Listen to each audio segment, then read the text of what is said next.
You know, in golf, you've got a lot of different clubs. You've got pitching wedges, you've got 1-irons, you've got 3-woods, you've got everything. A bag's full of different clubs.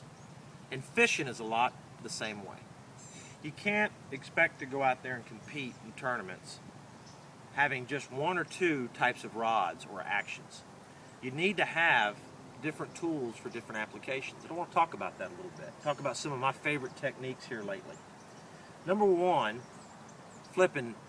I've caught so many big fish in the last month and a half flipping on the show and here in these tournaments on the lake. It's just been phenomenal. But having the right kind of stick for flipping is very important. You got to have a flipping stick. A lot of companies make flipping sticks. What is a flipping stick? A flipping stick is a long rod, 6.5 to 7/11. This one here is an Akuma 7/11.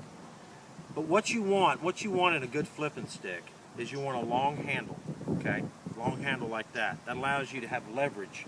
So as you're setting the hook on these fish and you're fighting them, that leverage right there allows you to get a lot of power.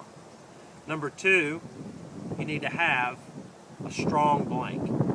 You can't go out there with a little cheap rod and expect it to hold up when you're dealing with big fish and heavy cover. When you're flipping, that's what you're looking for, big fish and heavy cover.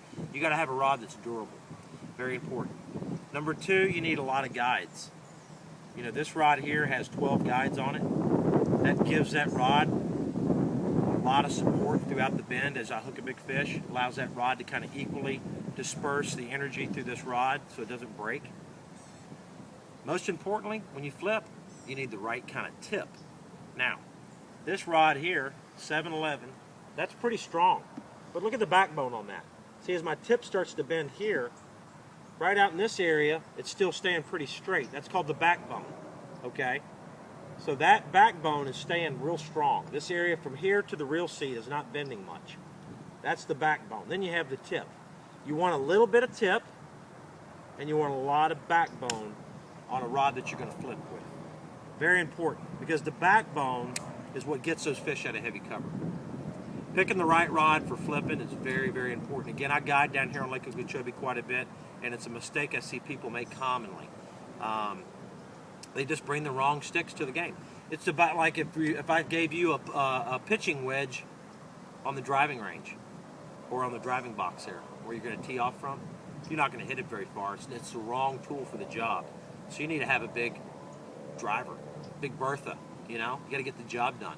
Same thing in fishing and in flipping. You need to have the right kind of rod. Number two, one of my great little techniques that I love, caught a lot of fish on lipless crankbaits over the years. Picking the right kind of rod for that. This is a lighter action rod here. This one here is 7 foot 6 inches long, and it is a medium heavy, okay? Look at that bend. The thing bends a lot more, okay? Got a lot softer tip to it. That allows me to launch that lipless crankbait out in the lake and reel it, and as that bass bites it, allows that rod to load up. You need to have a rod that has some length so you can cast it far. A lipless crankbait you want to cast far.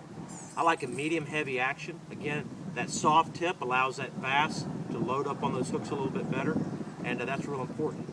I like having a high-speed reel for lipless crankbaits. This is a 7-to-1. I like having a 7-to-1 reel or a 6-4-to-1. Anything 6 or more gear ratio is real important when you're throwing lipless crankbaits. You don't want to be out there with a 5-to-1. Some reels are 5-to-1. You're going to just kill your arm trying to reel that in. So a high-speed reel for lipless crankbaits, and again, I even like a high-speed reel for flipping. But picking the right tools and understanding which ones to use for which application is very important. So pay attention to that. Learn as much as you can. Pick the right rods. See you guys.